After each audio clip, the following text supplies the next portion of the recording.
Yo trato de ayudar y apoyar a los emprendedores lo más que puedo. Ahora, el más que puedo es menos de lo que ellos necesitan.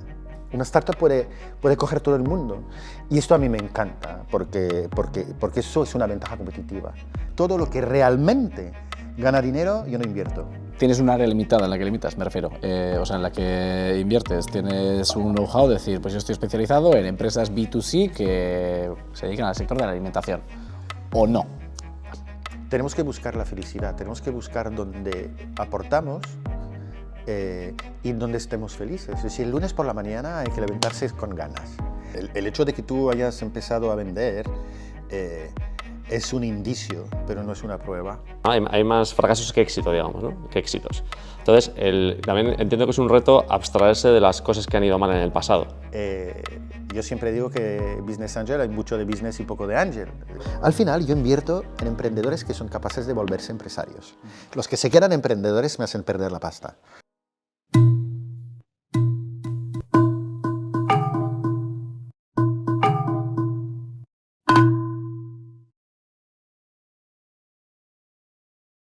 Este podcast está patrocinado por Mairu, el software que está revolucionando la gestión de procesos en las empresas. Con Mairu, olvídate de la rigidez de las herramientas tradicionales. Ahora podrás digitalizar tus procesos dejando atrás el papel y las hojas de cálculo. Gracias a su plataforma no-code, Mairu está diseñada para crecer contigo, permitiéndote optimizar y automatizar tus operaciones de manera sencilla y sin necesidad de conocimientos técnicos avanzados. Descubre todo lo que Mairu puede hacer por ti en mairu.digital. Pues arracha León, bienvenidos a otro episodio de Podcast Entre Líneas. Hoy tenemos a Matías Carenzo, inversor, profesor y recorrido también bastante variopinto. Sí, señor. Muchas gracias, Matías, por venir hoy. Bienvenido. Encantado de estar con vosotros. Pues si te parece empezamos ya con la salsa. Tienes un recorrido bastante mixto, como decíamos, como inversor, pero ¿tú cómo empiezas en este mundo de las inversiones? ¿Cuál es tu primera inversión? Mi primera inversión se llamaba MBA Co. y luego se cambió el nombre en Talmix, que es una empresa de un marketplace de talentos que ahora está en Londres, que tenía como propósito hacer un marketplace en el cual alumnos del MBA del segundo año que querían trabajar pudieran hacer misiones de un tiempo reducido para empresas. Con la lógica de que estos han trabajado en consultoras, etcétera, y van trabajando para pymes. Esto era la idea inicial. Luego, obviamente, típica startup, pivotó y fue un marketplace de consultores que habían trabajado para grandes, para fondos de private equity, instituciones financieras. ¿Y cómo empecé? Empecé con poco dinero. Empecé a invertir con Luis Martín Caviedes, que es como el Michael Jordan de la inversión, ¿no? Es decir, como cuando la NBA no tenía tirón, pues él estaba ahí como el mejor. Y, bueno, de hecho, te voy a contar una historia, hace muchos años que no la conté. Fui a ver a Luis y le dije, oye, ¿puedo invertir contigo? Me miró y me dijo, ¿pero tú eres rico? Y le dije, pues no. Todavía no. Pues sí. Y me dijo, pues no te metas a invertir en startups si no tienes dinero. ¿Pero tú antes de eso invertías en bolsa por tu cuenta o en otro tipo de inversión? ¿O? Bueno, un poquito, pero es que no tenía mucho dinero tampoco. Entonces, para invertir necesitas un poco de liquidez. Entonces, me fui a mi casa a trabajar y volví a verlo. A ver, un mes después le dije, oye, no tengo más dinero que hace un mes. Pero, ¿por qué no me dejas invertir contigo en algunas? Y yo te hago todo el trabajo duro, ¿no? Voy a los consejos, hago el reporting y tal. Y me dijo, ok. Entonces, así empecé. Yo creo que, y de hecho, como yo no llegaba al ticket, hablé con algunos amigos que estaban en banca en Francia o en Londres y me han ayudado. Así empecé. Y hay otra cosa que es muy importante, John, para entender un poco la lógica, es que esto lo aprendí cuando yo viví en México. Hay dos formas de hacerte rico. O ganas mucho o gastas poco. Y entonces hablé con mi mujer y le dije, oye, no el dinero que ganas tú, ¿vale? Pero el dinero que gano yo no va a servir para comprar un piso, no sirve para cambiar el coche, estuvimos con el mismo coche durante 10 años, no vamos a ir de vacaciones no sé dónde, vamos a ir a casa de tus padres, es más grande que la de mis padres en vacaciones, y el dinero que yo gano, que logramos ahorrar, lo voy a invertir en startups. Y así empezó la rueda, con vacaciones en los suegros durante 5 años. Y invirtiendo en startups. Bueno, es un poco como una historia paralela de la típica empresa que empieza en el garaje de su tía, ¿no? Pero en este caso más de la inversión. Pues reduzo el coste yendo de vacaciones a casa de mis suegros y ahorrándose dinero para invertir. Pero es un poco curioso, joder, que esa primera inversión, o sea, por lo que has contado, suena como algo muy concreto, ¿no? Esa inversión, o sea, no es, no sé decirte, no es la siguiente tecnología revolucionaria o algo, o sea, era... Es que yo no entiendo de tecnología. Entonces, lo que yo necesito entender a la hora de invertir es la propuesta de valor. Es decir, es importante, en particular un entorno B2B, entender en qué lo que tú aportas es lo suficientemente disruptivo o novedoso para que los clientes hagan dos cosas. Una, dejen de hacer lo que estaban haciendo toda la vida, les va muy bien, y tomen el riesgo de cambiar. Y segundo, ¿a qué coste? Entonces, a mí me gustan las propuestas de valor que realmente son lo suficientemente robustas a nivel económico para que tú tengas una visión muy clara del beneficio económico que se llevaría tu cliente, siempre y cuando eres capaz de diseñar el producto de la forma adecuada. Luego, la tecnología, yo lo veo como una herramienta de generar una propuesta de valor impactante. O sea, que tú empiezas un poco con una visión más lean, ¿no? En el sentido de cuál es el problema, cuánta gente lo tiene y en qué momento entran los números, empiezas a valorarlos. A ver, yo veo 5 cosas. Quiero ver 5 cosas en una startup antes de ver los números. El primero es la propuesta de valor, que te acabo de comentar.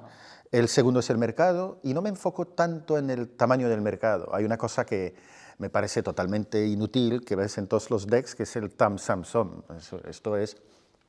Bueno, el TAM SAM-SUM se lo inventó un consultor de McKinsey hace como 15 años, que trabajaba para un private equity. Trabajaba para empresas ya asentadas, con proyecciones financieras, datos históricos, en un marco que no tiene nada que ver con una startup. Entonces, bueno, los TAM SAM-SUM yo me lo cargo. Lo que sí me interesa es el conocimiento bottom-up del mercado que tienen los emprendedores y las emprendedoras. Y esta atracción inicial es absolutamente clave.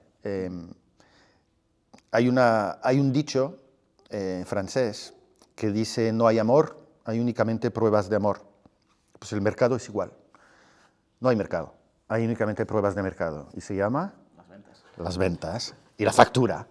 Entonces, y si no tienes esto, porque es muy inicial, entonces tú tienes que tener indicios de tu capacidad de llegar al mercado. Esto es una de las cosas, yo creo, las más complicadas para entender cómo funciona toda esta dinámica entre inversores y emprendedores. Es qué es el riesgo que yo como inversor quiero asumir. Y el riesgo que yo quiero asumir es el riesgo de tu crecimiento. Es decir, el diseño del producto, las ventas iniciales, tu curva de aprendizaje hacia el product market fit, es un problema de emprendedor, no es un problema de inversor. Por lo tanto, los emprendedores tienen que encontrar la forma de generar esta atracción inicial, este entendimiento del mercado, con sus ahorros, con amigos, con familiares, con dinero público, que es absolutamente primordial, pero en muchos casos yo creo que el error es que, de alguna forma, los emprendedores puedan asumir que porque el inversor tiene dinero, entonces tiene que asumir este riesgo inicial. Entonces, bueno, me he ido por las ramas, pero propuesta de valor, mercado, equipo. Yo quiero ver un equipo no únicamente comprometido, con ganas, etcétera, que estos, por supuesto, se da por hecho, pero yo quiero un equipo complementario en skills y en habilidades. Me encantan los equipos en el cual tú tienes un ingeniero, muy enfocado en el producto, que no entiende particularmente el mercado, luego otro tío o una tía que entienda del mercado, que desde muy pronto haya esta conciencia que los equipos que son capaces de escalar son los equipos variados, con skills diferentes. Esto me gusta mucho. Cuando yo empecé a ver todo esto, entonces ahora sí vale la pena ver los números, pero antes de esto no. ¿Y no tienes una... Tienes un área limitada en la que limitas, me refiero, o sea, en la que inviertes, tienes un know-how, decir, pues yo estoy especializado en empresas B2C que se dedican al sector de la alimentación, o no? Tengo dos respuestas que darte. La oficial, que es soy agnóstico, es decir, que voy... ¿Qué significa esto que no tengo? Bueno, no me cierro puertas, ¿no? Es como no cerrarse puertas. A ver, lo que yo obviamente busco es capacidad de crecimiento elevada y por lo tanto escalabilidad. Y la escalabilidad la defino de la manera siguiente. Cada nuevo cliente genera más margen que el anterior. ¿Por qué? Porque al final, ya lo sabéis, es decir, cuando tú inviertes muy pronto, asumes un riesgo dentro de un entorno de incertidumbre elevado y la única forma que tú tienes de ganar dinero es vender estas participaciones en un futuro a un valor superior. ¿Y esto cómo va a ocurrir? Va a ocurrir con modelos de negocio en el cual el aumento del margen es superior al aumento de la facturación. Por lo tanto, los B2B SaaS, por ejemplo, tienen estas características. Entonces, si tú ves mi portfolio, verás que hay bastante B2B SaaS. Pero no tengo ahí reglas muy... Sí, tengo una regla muy, muy clara, es todo lo que realmente gana dinero, yo no invierto. Es decir, no hago porn, no hago gaming, no hago alcohol, no hago drogas tampoco. De todas las cosas que realmente generan muchos retornos, pues no las hago porque no quiero. Jo, pero es curioso, ¿no? Porque precisamente estas que has dicho, al final son mercados asentados, donde realmente te da igual el producto, sino que ya sé que entiendo, desde mi ignorancia, es un juego de números donde dices, dame la cuenta de resultados y ya veo si crece o decrece. Sin embargo, la parte startups justo está igual esa mezcla, ¿no? De que puedes tener ciertos datos como la facturación recurrente anual, mensual, el coste de adquisición, etcétera, pero ese es un porcentaje X y otro porcentaje está esa parte de C, ¿no? De que tú vayas, huelas un poquito y digas... Vale, ya llevo 4 parecidas, SaaS y... O sea, creo que necesitas, ¿no? Entender más bien un poco, no sé si es o el hecho de que sea SaaS o el hecho del mercado, pero acotar esa parte del talento de toma de decisiones de invertir, que no es meramente... Bueno, sí, esto lo vas aprendiendo con práctica. Y luego te vas montando tu matriz propia. Hay cosas que identifico como señales positivos o negativos, que a lo mejor tú verás de otra forma y tú también. Es decir, cada uno tiene que hacer su propio camino. Luego, tú tienes todo un tema estadístico. Es decir, está muy claro que un solo founder, por ejemplo, tiene menos probabilidad de hacer una empresa escalable que si es un equipo de 2 o 3, es lo que hay. Ahora, ¿esto es lo suficiente para no invertir en un solo founder? Para mí no, pero va a ser más complicado. Bueno, también las cosas están cambiando, ¿no? Ahora con las nuevas... Bueno, con IA ya estamos viendo esa opción de que alguien en su casa con un ordenador... que decir que, bueno, los paradigmas van cambiando, ¿no? O sea, en función de las circunstancias, ¿no? Yo sí que te quería preguntar por el cómo... normalmente, cuando entras a este juego del capital riesgo, siempre hay más cosas que van mal que van bien. O sea, ¿no? hay más fracasos que éxito, digamos, ¿no? Que éxitos. Entonces, también entiendo que es un reto abstraerse de las cosas que han ido mal en el pasado. Esto es, que no te genere un sesgo, el hecho de que haya algo que haya ido mal en el pasado te genere un sesgo de cara a los siguientes, ¿no? Que eso, no sé si tú luego cómo lo manejas o tienes alguna táctica, alguna técnica, algún truco, en el sentido de decir de que no te dejes influenciar por eso que ha podido ir mal en el pasado. Me dejo influenciar por lo que ha ido mal. A ver, luego es la confianza que tienes tú en tu propia capacidad de análisis. Yo, por ejemplo, hay un negocio en el cual he perdido dinero constantemente, que son los, bueno, lo que os comenté al principio, es decir, los marketplaces de talentos. He invertido, yo creo, en 3. Ninguna de las 3 triunfó. Entonces, cuando me llega la 4ª, igual no invierto. Pero te digo esto y te digo otra cosa. Es decir, yo no creo que haya malas ideas. Y de hecho, cuando yo he perdido dinero invirtiendo, creo que lo he hecho porque he invertido demasiado pronto en algo que algún día triunfará. Pero ¿cómo se pierde dinero como business angel?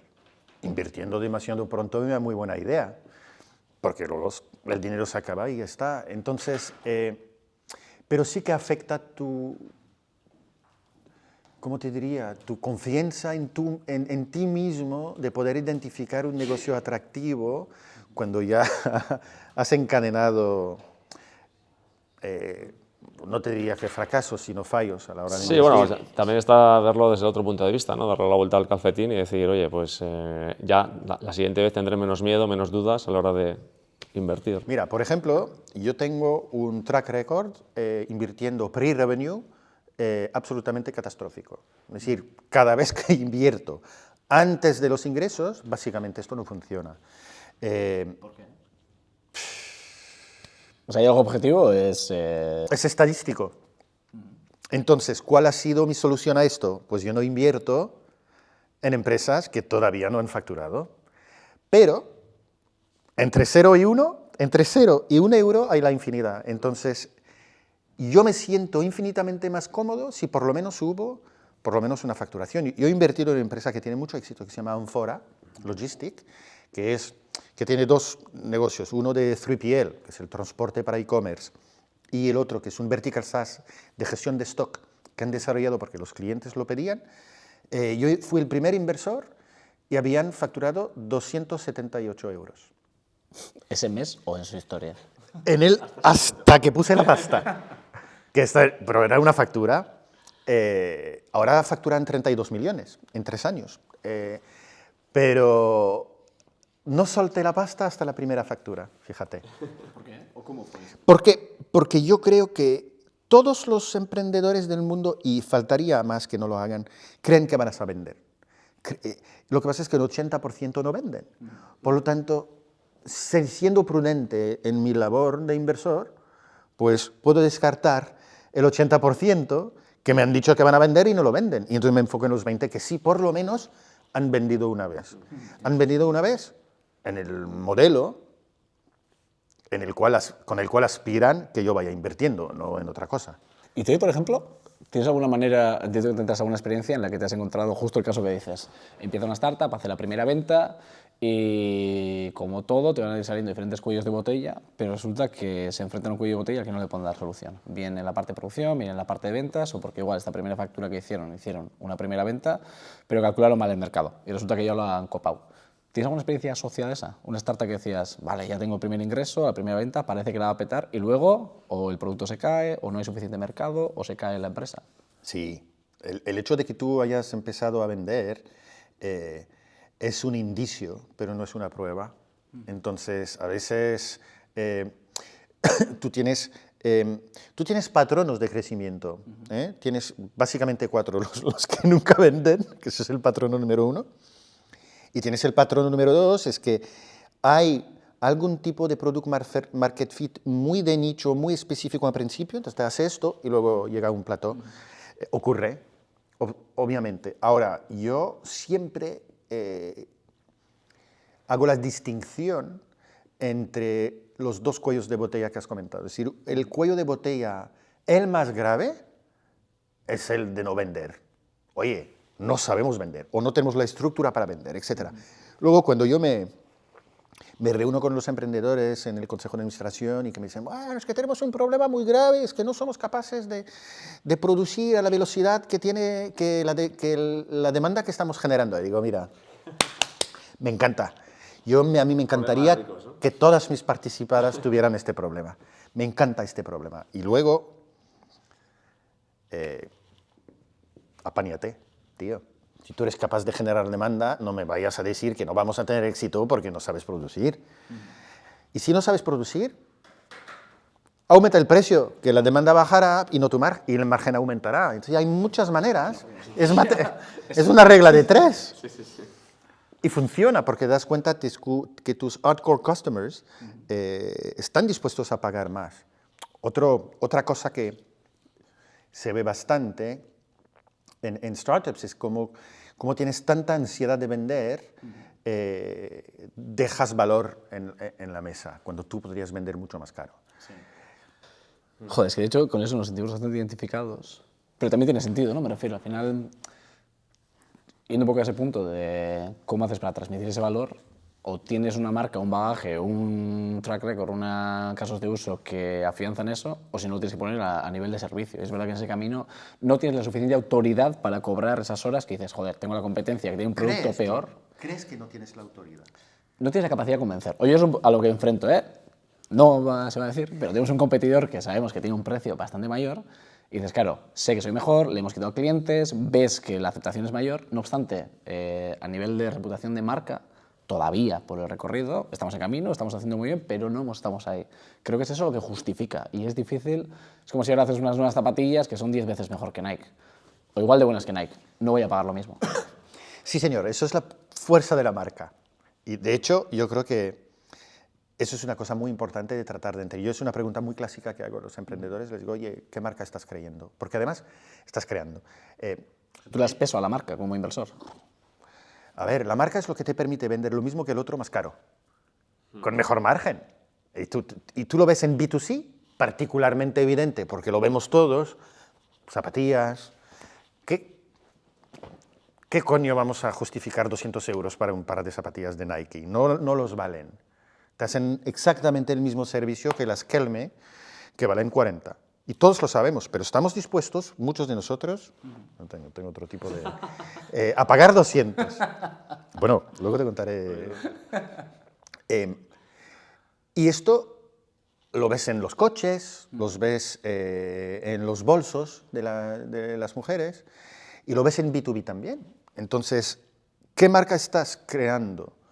Es una pregunta que yo siempre hago a los emprendedores, porque realmente es lo que te va a permitir sostener un margen más importante que tu competencia, dando un servicio o un producto bastante parecido. Y en tu tiempo, o sea, en tu experiencia, perdona, ¿cuál es el tiempo desde que se empieza a crear esta marca hasta que se establece? Porque estoy pensando en Xiaomi. En 2014, que nosotros lo descubrimos en China, era la copia de Apple barata y, no sé, valía 100 euros el móvil. Pero ya 5 años de repente creció la hostia y luego el precio ya estaba, no sé cuánto cuesta ahora, pero está como a 400 o 300, que dices, bueno, has pasado de un precio bajo a un precio medio. Claro, en B2B, ¿cuál es el tiempo que ves que se crea desde, no, vamos a ser igual de buenos que la marca competidora hasta que tengo ya esa autoridad? Qué buena pregunta. Sí, sí, exactamente. Te voy a hacer la respuesta de político. Depende de qué depende, ¿no? Bueno, depende del entorno competitivo y de qué tan consciente es tu competencia de riesgo que están asumiendo no compitiendo contigo en calidad, ¿vale? Pero si tuviera la respuesta a esto... Bueno, pero un poco lo que estás diciendo por ahí es que tú tampoco te centras en que la ventaja diferencial de la empresa que inviertes sea en el coste, sino que sea en la calidad. Entonces, a ver, si tú quieres jugar a precio, Sí. tu ventaja competitiva es el coste. Pero yo no creo que el modelo de ir a ser el más barato sea el que más valor crea para los emprendedores y para los inversores. Es sostenible en el tiempo, ¿no? O sea, que es hacerlo sostenible. Entonces, exactamente. Entonces, en general, cuando la única ventaja competitiva es el coste y el único objetivo es tener un volumen muy alto a raíz de esta ventaja competitiva en el coste, para ser un poquito vulgar no me pone. No te mola. No. Yo decir que no te mola, pero bueno. Yo, retomando un poco lo que estabas comentando me estaba acordando de la brecha del céntimo, ¿no? O sea, de la versión inversora de la brecha del céntimo, ¿no? O sea, cuando estás del lado de emprendedor, que, claro, el hecho de le presentas un producto o un servicio a un cliente la diferencia entre que sea gratis y que valga un céntimo no es correlativa, o sea, es que cuesta mucho más el del céntimo, ¿no? Es psicológico, ¿no? Y entiendo, esto que comentabas antes de decir que tengan ventas es como también tu propia brecha del céntimo, ¿no? El hecho de decir, oye, de la misma forma que hay inversores que se sienten más como lo mismo que los emprendedores, ¿no? Hay emprendedores que son muy buenos de 0 a 1 y luego entre comillas, se aburren de gestionar una empresa con 500 empleados.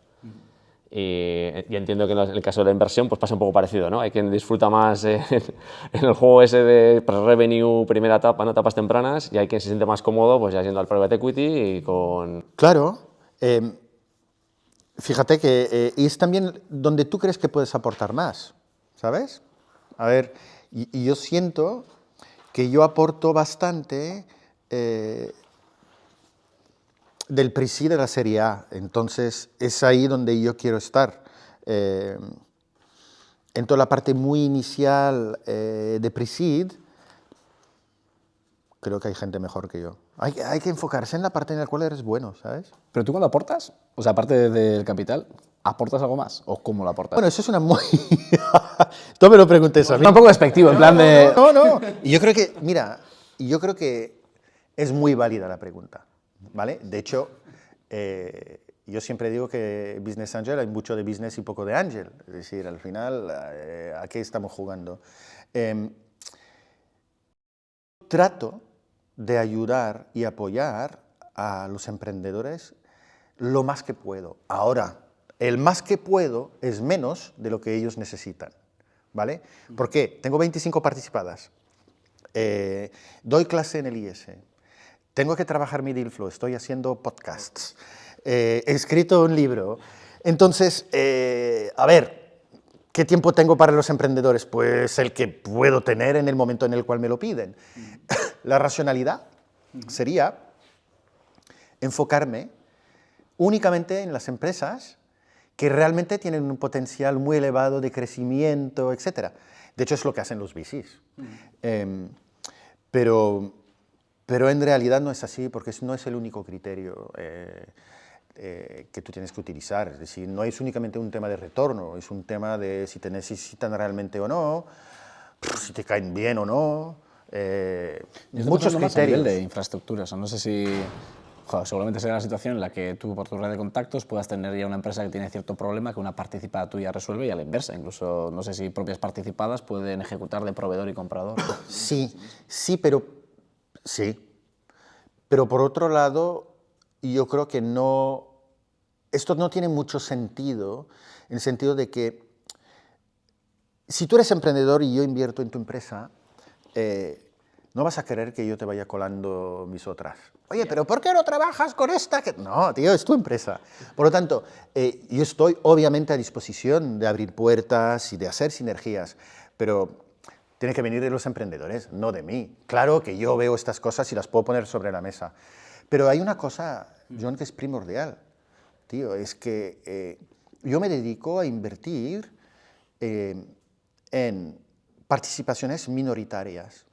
Entonces, mi arte es escoger bien. El negocio es de los emprendedores. Ellos lo están llevando. Ellos son los que tienen éxito o fracaso. Y yo, por consecuencia, tengo fracaso o tengo éxito. Pero es su empresa. Entonces, no hay que sobrevalorar tu importancia dentro de todo esto. El 80% de lo que yo hago bien es escoger bien. Y luego el 20% más, pues sí, es abrir puertas, es compartir experiencias, no decir lo que hay que hacer. Pero es verdad que yo he invertido en estos últimos 20 años en más de 100 startups, entonces hay situaciones que yo ya he visto. Y cuando las veo y que los emprendedores me piden mi opinión, les digo, mira, eso es lo que yo he visto antes. Pero es tu empresa. Cuando los inversores empiezan a pensar que son gestores, es cuando le estamos liando, ¿vale? Si yo fuera capaz de montar una empresa como las que he invertido y que he ganado mucho dinero, me equivocaría totalmente. Es decir, yo he invertido en Globo, soy incapaz de hacer lo que han hecho Oscar y Sasha. He invertido en Amphora, Adri, Juan y Kim son capaces de hacer cosas que yo no soy capaz de hacer. Bizoway, Luca ha montado una empresa que ahora vale 150 millones, yo no puedo. Ahora, sí lo que puedo hacer es escoger bien al principio, poner la gasolina con otros, financiera, de ayudarles a crecer en las fases iniciales y luego ayudarles a que hagan los mejores deals en su crecimiento futuro. Y si hago esto bien, me voy. El estilo está bastante basado en darle autonomía, no en ese management de la empresa que inviertes. No, yo no me dedico a ser manager en lugar de los emprendedores, para nada. Y si veo que alguien dentro del cap table, Business Angel o VC, empieza a hacer esto, le meto la mano y digo me quiero ir. Yo no invierto en empresas que gestionan inversores. Invierto en empresas que hacen crecer los emprendedores. De hecho, también eso es incluso alguien lo considera una red flag, ¿no? El hecho de decir, oye, si yo he invertido en este equipo porque considero que son capaces de hacerlo, no porque yo tenga que decirles lo que tienen que hacer, ¿no? Absolutamente. Asumiendo una cosa, es que tú no sabes si este equipo va a ser capaz. Y que luego hay un montón de circunstancias que no podemos controlar, ¿no? Y centrando un poco el tiro en Euskadi, que es donde estamos, no sé cuánta visión puedes tener de cómo está el mercado bien de inversión, bien el ecosistema de startups, algo de conocimiento ya sé que tienes, que has colaborado y sigues colaborando con Beas, con Bind. ¿Cómo ves Euskadi en este sentido? Creo que... ¿Te he puesto nervioso? No. No. Creo que yo empecé a estar involucrado con el ecosistema en el País Vasco entre Guipúzcoa, Vizcaya, Álava, hace como 20 años, más o menos. O sea, cuando empezaste casi... Sí, porque siempre me ha parecido un lugar muy peculiar. Es decir, al final, España y Euskadi funcionan de una forma diferente. Por ejemplo, no hay paro casi aquí. Bueno, vete a Andalucía, vamos a ver si no hay paro. Entonces, para empezar, el entorno competitivo a nivel de talento es muy diferente y obviamente tiene una tendencia hacia lo industrial infinitamente mayor que en cualquier otro lugar. Yo estoy en Cataluña, entonces, pero aquí es muy fuerte y por lo tanto creo que hay que aprovechar las fuerzas de un territorio. Hace 20 años no había aceleradoras, no había fondos de capital riesgo, no había casos de éxito, ahora hay, tienes TicketBiz y otros, entonces, ¡pua! Mucho mejor.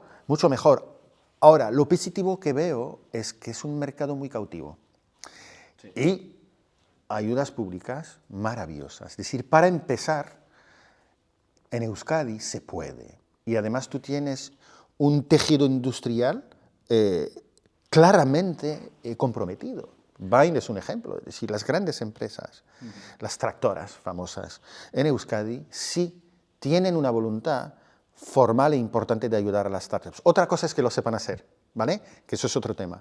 Pero existe esto. Pero por otro lado, esto te genera un poquito de tranquilidad. ¿A qué te refieres con tranquilidad? Me refiero que yo veo, por ejemplo, una infinita lista de startups que yo conozco que tienen como cliente Eroski y otro y están muy contentos. Pero lo que pasa es que es 2,5 millones de gente, esto no es suficiente. Es decir, yo creo que a esto todavía le podemos dar mucho más la vuelta. Es decir, cuando tú ves Bélgica, tú ves Suiza, tú ves pequeños países o regiones pequeñas, nacen las empresas muy conscientes que el mercado cautivo no es suficiente. Y ahí creo que todavía nos queda.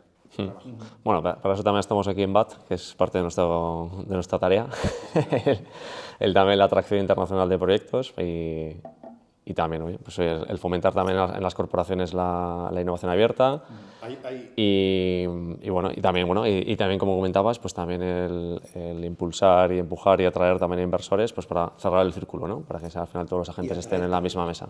Yo creo que Euskadi en general todavía no está posicionado como un lugar atractivo para los talentos a nivel euro, por ejemplo. La gente no sabe. Yo que soy francés y hablo de Euskadi con mis amigos cuando están en Francia y tal, ¿cómo? Barcelona sí, lo tienen muy claro. Y aquí yo creo que tenemos que invertir y tenemos que hacer mucho trabajo porque porque está todo. Tú tienes las universidades, tú tienes las empresas, tú tienes las startups, tienes el talento, está todo. Sí, todo muy cerca además, todo muy próximo. También te digo, putada el clima. Que es una chorrada. Pero me lo dices a mí que he nacido en París, tío. Es que no me importa, es lo mismo. ¿Y dónde vives? ¿En Barcelona? ¿Qué? Exacto, mira, responde la pregunta. Podría absolutamente vivir en Donosti o en Bilbao. Pero no es de cuando te jubiles, que otra ciudad a la que te vas ya es mayor. No, la razón por la cual no me lo he planteado seriamente es porque doy clase en el IES y que tengo mis cosas en Barcelona. Pero si no fuera por esto, me lo podría plantear totalmente. ¿Y alguna vez, bueno, no sé si has participado en alguna startup vasca que venda industria? ¿Has estado tentado en hacerlo? No he invertido, pero estuve muy cerca varias veces. Razones por las cuales no lo he hecho, te diría que es más coyuntural que estructural. Es decir, claramente ocurrirá. Hasta ahora no ha ocurrido, pero no veo ningún impedimento a que haya un ecosistema inversor más potente todavía en el País Vasco en general. Pero sí, la semana pasada yo estaba en Donosti para un tema con el Big Berina, en el día siguiente en Álava para una formación para Business Angel con Mecha, hoy estoy con vosotros. Es decir, el chuchup está. Es verdad que igual aquí igual tenemos en este ecosistema hay proyectos, pero igual no son proyectos quizá, iba a decir igual carne de Business Angel, ¿no? Que son proyectos que necesitan mucha inversión de entrada, ¿no? Que no puedes igual arrancar con las 3 Fs, sino que igual hablas igual de proyectos de investigación profunda, de deep tech, de biotech, industria. Entonces al final no sé si es una de las razones por las que igual es más complicado que acceda a ese tipo de capital.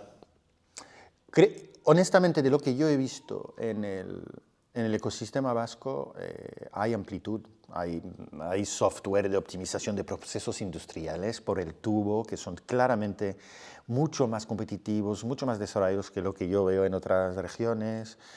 Tú tienes Ahora, obviamente, creo que no hay que limitarse porque somos buenos en industria en hacer únicamente esto. Es decir, hay que abrir el abanico. Pero yo creo que, no te lo diría si lo creería, es decir, el potencial a nivel de recursos humanos y de innovación que hay en Euskadi es brutal. Yo creo que más que talento startups, que creo que no hacen falta, lo que todavía hay que potenciar más es toda la parte inversora del otro lado, que haya más inversión. La gente suele hablar mucho, decir, que me encantaría invertir, apoyar las startups, etcétera, pero cuando vas a los números y, oye, ¿y cuántas startups has invertido? Bueno. Sí, igual es un tema igual más europeo, ¿no? El hecho de que en otros lugares es más, las grandes empresas, ¿no? Están más acostumbradas a comprar startups, a invertir en startups y a comprar startups, ¿no? Y quizá aquí a nivel europeo, ¿no? Sí. Es como, parece que es más, la gran empresa es como más reticente a entrar a este juego, ¿no? O sea, también estamos haciendo ese trabajo de que cada vez entre más a este juego, pero todavía ahí nos queda igual camino por hacer, ¿no? Comparados Mira, con... hay una estadística demoledora a nivel España, ¿no? España es la 12ª economía mundial. A nivel de intensidad inversora en equity, es el número 26. Eso es lo que hay. O lo cambiamos y entonces podremos empezar a jugar, a competir seriamente contra los alemanes, los franceses, etc. O lo dejamos de esta misma forma y va a ser muy difícil. El IBEX, yo he llegado a España hace 20 años. El IBEX hace 20 años. El IBEX hoy es lo mismo. Ha entrado Sara y ha salido no sé qué. Y ya está. Y eso es lo que hay que cambiar. Pero lo cambiamos desde abajo. desde abajo. Pero fíjate que ahora si me dejas contarte una anécdota que yo creo que es, no una anécdota, sino una historia que me parece es muy relevante, también para que todos seamos conscientes de nuestra responsabilidad, porque yo creo que eso es lo más importante. Es la historia de un colibrí, ¿vale? Hay un fuego enorme que se está comiendo todo un bosque y los animales, viendo el fuego, huyen del fuego y se van. Y hay un colibrí que ha encontrado un lugar donde hay un poquito de agua. Este colibrí, en lugar de irse, va a pillar una gotita, se va a otro lado, echa la gotita en el fuego, coge otra gotita y un elefante enorme que pasa al lado y dice, tío, ¿qué estás haciendo? No vas a apagar el fuego con tu gotita tras gotita. Y el colibrí le mira y le dice, oye, ¿sabes qué? A lo mejor yo solo no, pero yo estoy haciendo mi parte y tú no. Pues aquí hay una lección importante. Creo que el ecosistema emprendedor y la creación de valor que tiene a nivel de innovación, de empleo, no es cuestión de uno, es cuestión de qué cada uno de nosotros hacemos para cambiarlo. Y no todos tenemos que emprender. Yo he emprendido varias veces, tampoco con éxito particular. ¿Qué has emprendido? ¿Cuál es tu experiencia? Mi experiencia a la hora de emprender es darme cuenta que yo soy capaz de montar empresas de artesanos. ¿Por qué? ¿Cómo artesanos? Artesano, yo no me has dejado terminar mi historia del colibrí. Bueno, sí, la he terminado, pero mi mensaje era que no todos tenemos que ser emprendedores en ese ecosistema. Hay otros roles, ¿vale? Ahora, volviendo al tema de la emprendeduría, yo hago una diferencia fundamental, y los dos son emprendedores, ¿vale? Pero tienen un impacto diferente entre los que hacen, los artesanos, y lo que se llamaba hace muchos años en España, pero que en Euskadi es particularmente relevante, son los industriales. Los dos tienen la misma responsabilidad, están encargados de su propia cuenta de resultados, ¿vale? Pero no tienen el mismo impacto. Yo soy un artesano, soy capaz de trabajar con poca gente y desarrollar una propuesta de valor para algunos clientes, etc. Pero montar una empresa que tiene 40, 50, 200 empleados,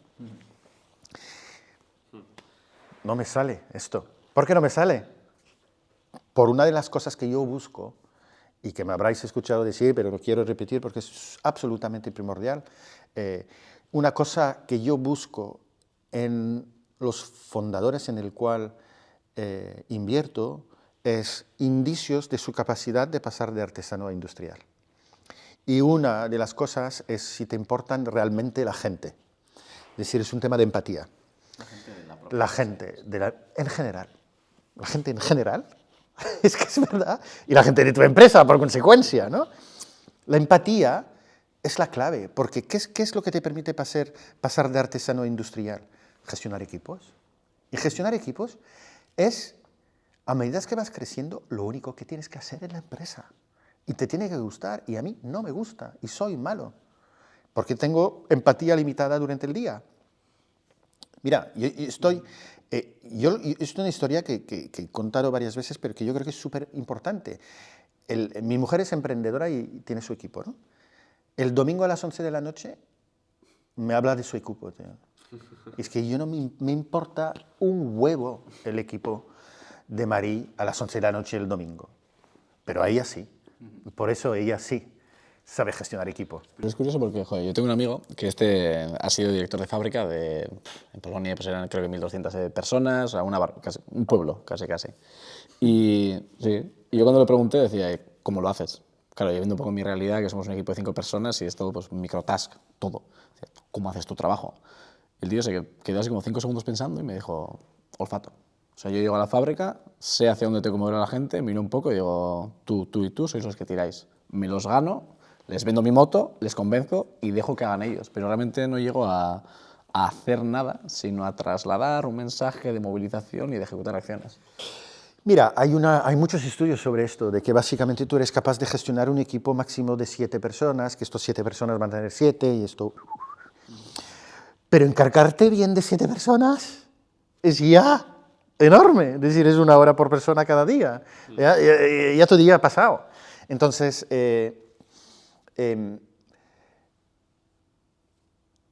tu crecimiento como emprendedor pasa por dejar de hacer para gestionar. Y yo creo que la mayoría de nosotros no somos capaces de hacer esto. Yo tengo un amigo que montó una empresa de más de 300, luego la vendió y tal, y me dice, mira, cuando la gente ya no sabe lo que estás haciendo, es que ya has montado una empresa. Dice, ¿qué coño está haciendo el jefe? Bueno, no sé, pero hará sus cosas de jefe. Bueno, ya está. Bueno, Eres jefe de verdad. Es lo que comentábamos antes, ¿no? De si eres bueno de 0 a 1 y luego gestionar ya equipos, ¿no? O empresas de 500 personas o de 1000 personas, ¿no? Que es, yo también se lo decía mucho cuando estoy con emprendedores, lo de cada paso, esto es como una escalera, ¿no? Cada paso que das es más fácil que el siguiente. Que parece que lo duro es arrancar y dices, no, parece que lo duro es arrancar, que como parece que estás solo, ¿no? Empiezas pequeño, reducido, con pocos costes, o sea, con pocos recursos, pero bueno, los pasos que vas dando después tienen otra dimensión, ¿no? Y cada paso que vas a dar te va a costar más. O sea, de hecho, no es quedar lo mismo del primero que del séptimo, ¿no? Si vas subiendo por esa escalera, ¿no? Es que al final hay muchos emprendedores y emprendedoras y hay pocos empresarios y empresarias. Entonces la palabra empresario, empresaria en castellano no es muy positiva, pero al final yo invierto en emprendedores que son capaces de volverse empresarios. Los que se quedan emprendedores me hacen perder la pasta. Es que es tan sencillo. Ahora, hay otra cosa que es muy interesante sobre esto, que es cómo tú gestionas el equipo, porque los que te hacen... El equipo que te permite empezar, crear, y el equipo que te hace crecer no es lo mismo. No es el mismo equipo. La gente con la cual tú empiezas son la gente disponible en este momento para echarte una mano y que has logrado convencer. Pero esta misma gente, en su mayoría, no van a ser capaces de hacer la transición. Entonces, hay una cosa que, por ejemplo, es muy interesante de ver y que yo observo mucho cuando las empresas van escalando, es quién estuvo al principio y está todavía. ¿Como algo bueno o como algo malo? Si es demasiado, es malo, porque significa que tú como emprendedor no has sabido escoger los que son capaces de hacer la transición. Entonces, cuando los emprendedores me dicen, mira, toda la gente que ha entrado el primer día, ahora 3 años después está todavía, red flag. ¿Cómo que están todavía? No es lógico esto. Si están todavía es que tú te has enfocado en que se queden, no en tener los mejores. Y tampoco es bueno, John, para ellos quedarse 3, 4 años únicamente porque sale bien que no haya churn. Otra vez te lo digo, de la misma forma que los emprendedores, algunos, la mayoría, y me incluyo dentro, no somos capaces de hacer la transición de hacer a gestionar, nuestros empleados iniciales, en su gran mayoría, tampoco van a ser capaces. Entonces, si están todavía, no tenemos obligación como emprendedores de guardar la gente porque les hayamos contratado. Perdona, John, llevando eso al talento, que además tú das clase, ¿cómo lo ves tú también desde las nuevas generaciones? ¿Has visto ese cambio, es decir, que ese talento, cómo ha evolucionado o esa mentalidad de esos potenciales nuevos empleados o nuevos emprendedores y emprendedoras? ¿Has visto tú cómo lo ves? ¿Algún cambio? A ver, hay cambios muchísimos. Bueno, yo puedo decir los jóvenes, pero ya tengo 50 años, ya puedo decir los jóvenes. Son más libres. No necesitan más propósitos. Necesitan entender por qué están ahí, para rendir. Y cuando hace 10 años, en clase, ya que estás haciendo referencia a esto, yo le preguntaba a los alumnos, oye, ¿con qué criterios tú vas escogiendo tu trabajo? Era, bueno, el salario, la proyección futura que yo puedo imaginar esta empresa, los beneficios, tengo coche, no tengo coche, todas esas cosas, y el sello, es decir, la marca. Oye, esto me va a permitir a mí luego ir a otro lugar, es decir, una marca atractiva o no. Estos eran los 4 criterios. Hace 10 años todavía, hay uno más ahora, que es el equilibrio entre la vida personal y la vida profesional. Esto hace 10 años nadie te lo decía. Nadie. Era cuestión de encontrar un trabajo, ¿vale? Esto ha entrado y yo creo que es positivo. Ahora, también cada día más, para rendir y tener una motivación alta, los talentos necesitan entender por qué. Es que justo hay un libro que habla de eso, era el de Drive, lo que realmente motiva a la gente, y habla de cómo antes el trabajo era algo algorítmico, donde tú tenías que haces esto en este orden y sale bien. Entonces, para hacer que curres más, te doy más dinero y ya está, o más beneficios, o como sea al final. Pero te decía que, sin embargo, hoy en día ha cambiado un poco, entiendo que por más tecnologías y mil cosas, y que ya no es tanto que tú tengas una receta, sino que es algo heurístico, que dices, vale, parte de lo que tienes que hacer es así, pero hay una parte que no sabes, entonces tienes que descubrirla. Como la tienes que descubrir, empieza a ser algo divertido, y aquí ya la receta de te doy más dinero no, evidentemente será bienvenido, pero no es útil solo, o sea, tienes que dar algo más que es un intangible.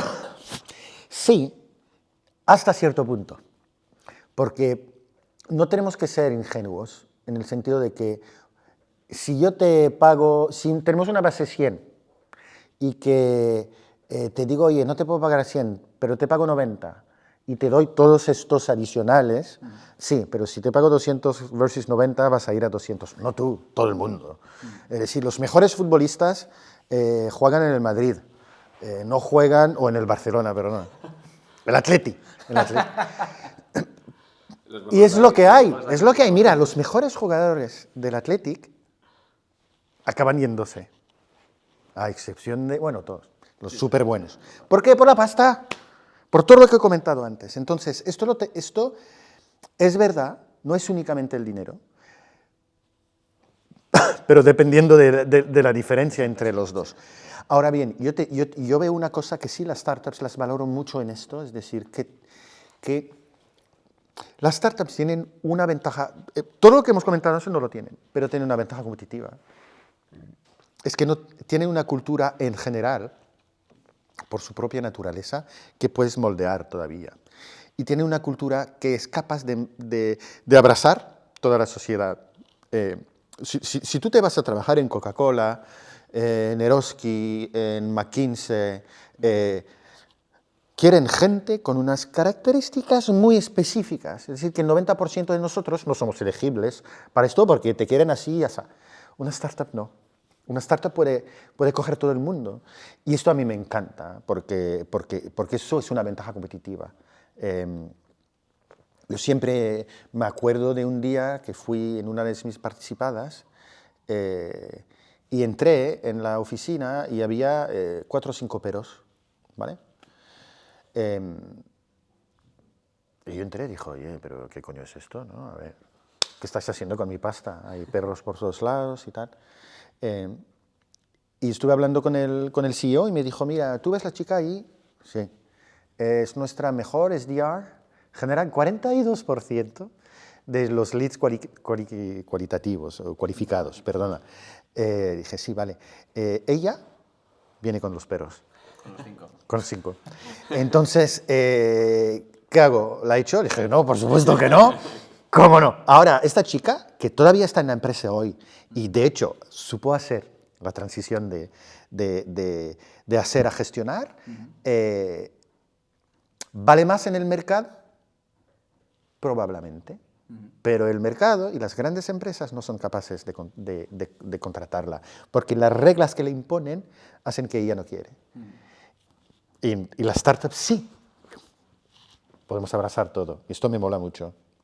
Hasta que se convierte en empresa, ¿no? Lo que decías que Bueno, antes entonces aquí entramos en una cosa fundamental que es hasta qué punto las empresas pequeñas o las empresas emergentes a la hora de crecer pierden su propósito. Yo suelo desinvertir antes, porque no me quiero encontrar. No me interesa invertir en grandes empresas que han perdido. Mira, yo siempre doy el ejemplo de Amazon. Amazon, cuando empezó, tenían una misión chunga. Era, oye, vamos a hacer que todo el mundo pueda tener libros y comprar libros donde sea, que estén lejos de una librería o no. Molaba, esto yo me lo creía. Y compraba libros en allá, no. Bueno, lo tienes que comprar en Amazon. Pero, ¿ves lo que te quiero decir? Amazon, ¿cuál es la misión de Amazon hoy en día? más allá de quedarse el primero y que Bezos gane más pasta todavía. Y cuando llegamos a este tipo de empresa, la verdad es que yo pierdo el... Es que no me interesa.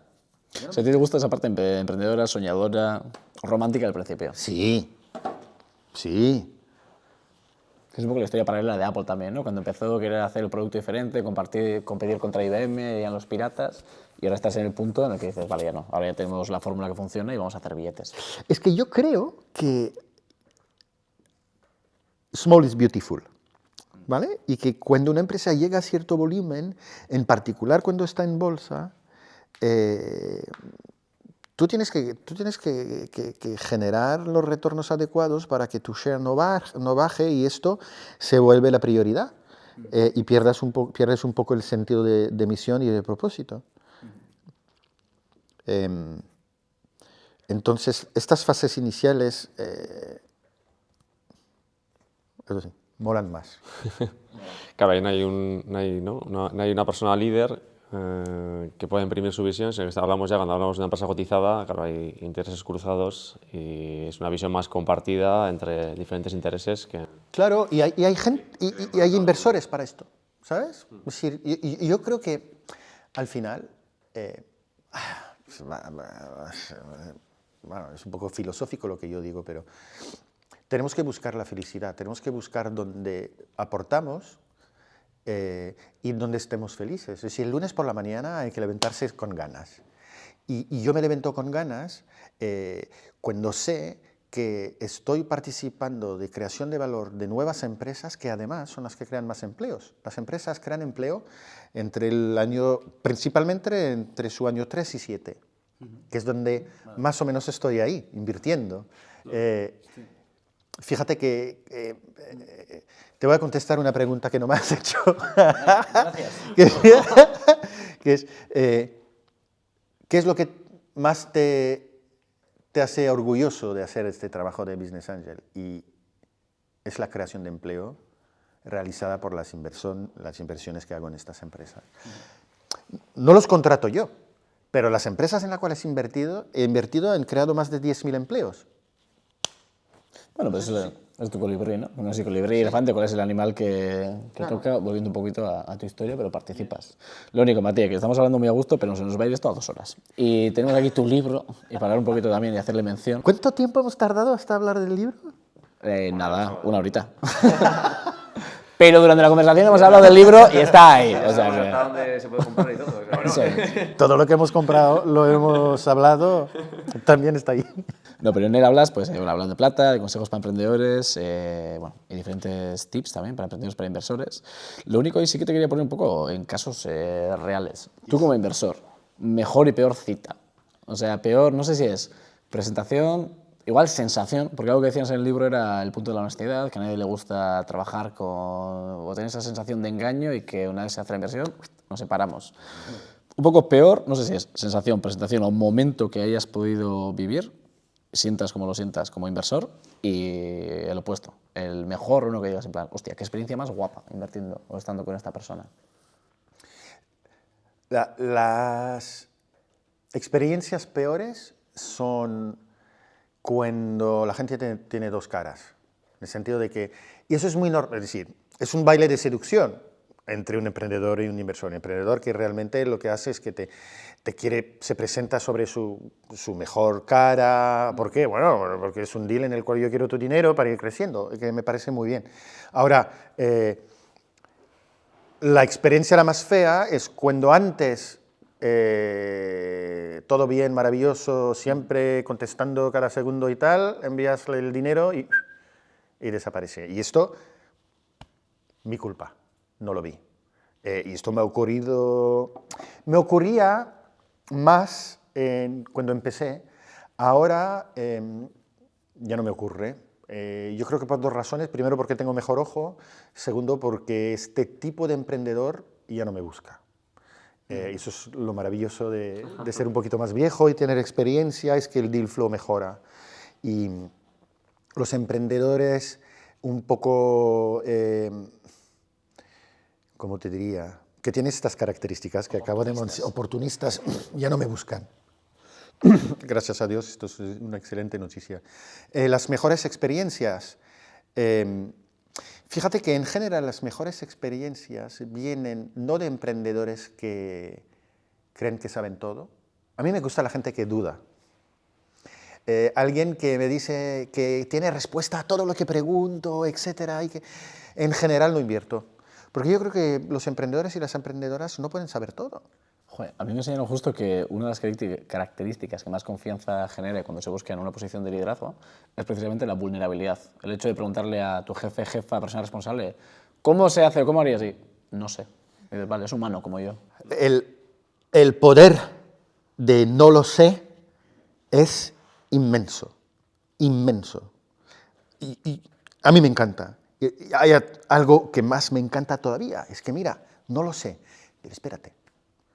Que me voy a enterar. Me voy a enterar y 2 días después o 3 días, hey, Mathieu, o WhatsApp, o teléfono, o email, oye, ¿sabes lo que me preguntaste y no sabía? Mira, me lo he currado, la solución, o creo que podemos ir por ahí. Oh, me encanta esto, me encanta. Hace poco voy a una película que está ahora de actualidad por los premios y tal, la época de premios, y había una frase que era que la certidumbre...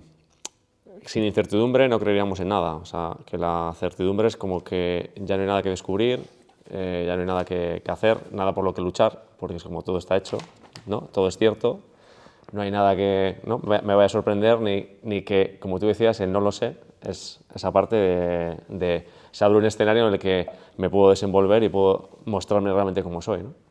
Claro, es que la vulnerabilidad al final, desde mi punto de vista, es más creador de credibilidad que cualquier otra cosa. Es decir, pero otros inversores te dirán que quieren machos alfa, que saben, etcétera. Yo no, para nada. Yendo un poco a mi territorio, lo que he aprendido también haciendo las ventas a nivel de industria es precisamente eso, sobre todo en la parte del software, porque muchas veces es como que viene una promesa mesiánica, de vamos a implementar este software y todo va a ir bien. Y lo que te encuentras luego es con muchas empresas que dejan cadáveres y dicen, claro, me prometieron el oro y el moro y al final lo que ha salido es una mierda. Y lo que te encuentras, o lo que veo que a mí me funciona un poquito más, es el hecho de decir que no, ¿no? Y qué no haces, o hasta dónde está el techo, y decir, mira, esta funcionalidad no la tenemos, pero si te mojas, me mojo. Y yo te aseguro que para el año que viene, y lo ponemos por contrato, que va a estar para cuando esté. Y creo que hice justo lo que dices, ¿no? Bastante de ti el hecho de decir, estas son las cartas, y está ahí la voluntad, no te voy a engañar con ello. Absolutamente. De hecho, la relación entre emprendedores e inversor, tipo Business Angel o fondos, es una relación que dura en promedio 7-8 años. Entonces, no se trata de hacer un deal de que yo te pongo el dinero y tú tal. No, vamos a estar trabajando 7-8 años juntos, si todo va bien. Y por lo tanto, no tiene ningún sentido tener una relación puramente transaccional. O sea, al final, fíjate que nunca me lo había pensado de esta forma, pero los emprendedores y los inversores que hacemos buenas migas y trabajamos juntos de manera productiva es cuando no tenemos una relación puramente transaccional del deal que estamos haciendo, sino que buscamos una relación de más largo plazo. Es decir, no es un sprint, es un maratón, tío. Lo que pasa es que viene con fraccionados, pero yo creo que esto no me lo había verbalizado hasta ahora, pero tu pregunta me ayuda. Yo busco... Esta era la buena. Yo busco relaciones no transaccionales. Y si yo siento que nuestra relación entre emprendedor e inversor es puramente transaccional a corto plazo para este deal, no invierto. Hay una visión muy romántica tuya hacia la inversión, ¿eh? Estás hablando de una relación a largo plazo en vez de los one night stands, estás hablando también de esa parte romántica que te gusta invertir en la parte inicial. El siguiente libro no sé si sería ese toque más, ¿no? Invertir desde la emoción o algo... A ver, yo creo que el problema que tenemos en nuestro ecosistema es la transparencia. Parece ser que estamos en un juego de que si el emprendedor gana demasiado, el inversor pierde, o que si el inversor gana demasiado, el emprendedor pierde. Esto no tiene ningún sentido. O ganamos los dos o perdemos los dos. Pero esto que desalineación no tiene sentido. De hecho, si tú vas viendo un poco los ecosistemas líderes en innovación y emprendeduría, Silicon Valley, Boston para biotech, fintech en Londres, Israel, etcétera, son ecosistemas en el cual los conocimientos y y la transparencia son mucho más elevados de lo que tenemos en España o en Europa en general. Y por lo tanto, eso es lo que hay que hacer, es decir, que los emprendedores entiendan cómo funcionan los inversores de una manera muy clara, muy directa, muy honesta y al revés también, porque así haremos más deals. Ahora, sí, yo soy un poco romántico porque no creo en las relaciones transaccionales. No creo. Yo creo que puede ser una buena jugada a corto plazo. Lo has dicho muy bien con tu ejemplo de ventas. Es decir, ¿qué relación tú estás creando con un cliente que le has vendido la moto, pero no has podido entregar nada? Pues básicamente una relación que no va a llegar a ningún lado más allá de este deal. Mira, mis clientes, como Business Angel, son los emprendedores. Yo voy a tener el mejor deal flow del mundo, voy a tener los emprendedores que quieren que yo les ponga dinero si ellos entienden que yo no busco únicamente en el deal en este momento. A mí me ocurrió de invertir en una startup montado por un equipo brutal, pero que no salió, y reinvertir en la segunda sin ningún problema. Ahora, mira, esto te lo puedo explicar de una forma un poco matemática.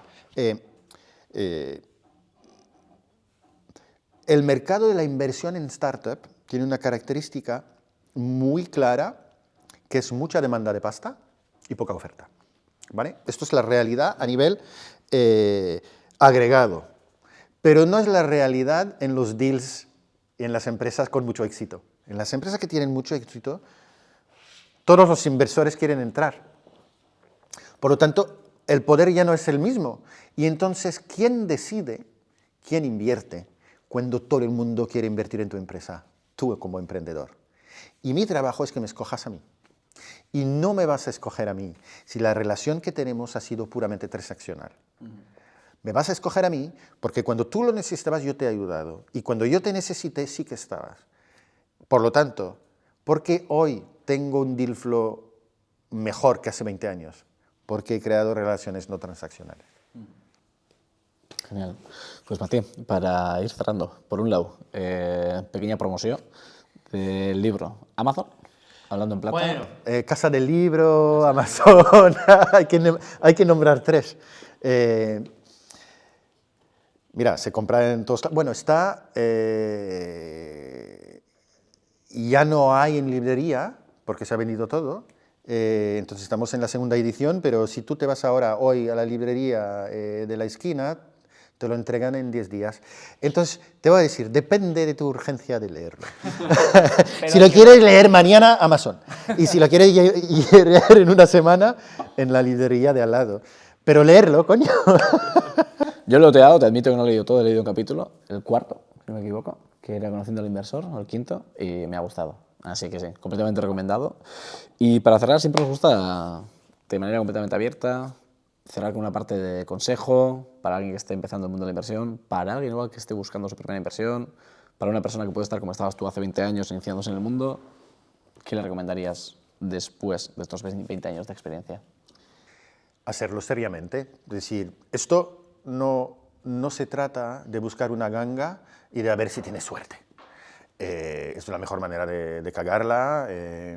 Se trata de tener un compromiso, no únicamente de una vez, montar un portfolio, y hoy en día no tienes que tener centenares de miles de euros para invertir en 5 o 10 startups. Lo puedes hacer con funding, puedes hacerlo con tickets pequeños, pero es adquirir un compromiso y montarte un portfolio haciendo 1, 2, 3 inversiones al año, y en 4 o 5 años ya tendrás 10, 12, y a partir de ahí seguir. Por lo tanto, si todos los que podemos ahorrar dinero cada año, en lugar de dedicar el 100% a ahorros típicos de yo me compro un piso, voy al banco para que me lo financie y luego lo alquilo, si me compro bonos del Estado o el IBEX, si el 5 o el 10% de este dinero, cada uno de nosotros, no el 50% como yo, que es demasiado. Lo pondríamos en startups, cambiamos el lugar de Euskadi y más ampliamente de España en 5 años, en 5 o 10 años. Entonces, si todos actuamos como el colibrí, la vamos a ganar y la vamos a liar, y yo creo que bueno, a esto me dedico, esa es mi misión. Yo voy a dedicar los meses, años que vienen a decir esto. Genial. Pues Mate, muchas gracias por el consejo y por compartir el tiempo con nosotros hoy. Me lo he pasado bomba. Gracias, chicos. Este podcast está patrocinado por Mairu, el software que está revolucionando la gestión de procesos en las empresas. Con Mairu, olvídate de la rigidez de las herramientas tradicionales. Ahora podrás digitalizar tus procesos dejando atrás el papel y las hojas de cálculo. Gracias a su plataforma no-code, Mairu está diseñada para crecer contigo, permitiéndote optimizar y automatizar tus operaciones de manera sencilla y sin necesidad de conocimientos técnicos avanzados. Descubre todo lo que Mairu puede hacer por ti en mairu.digital.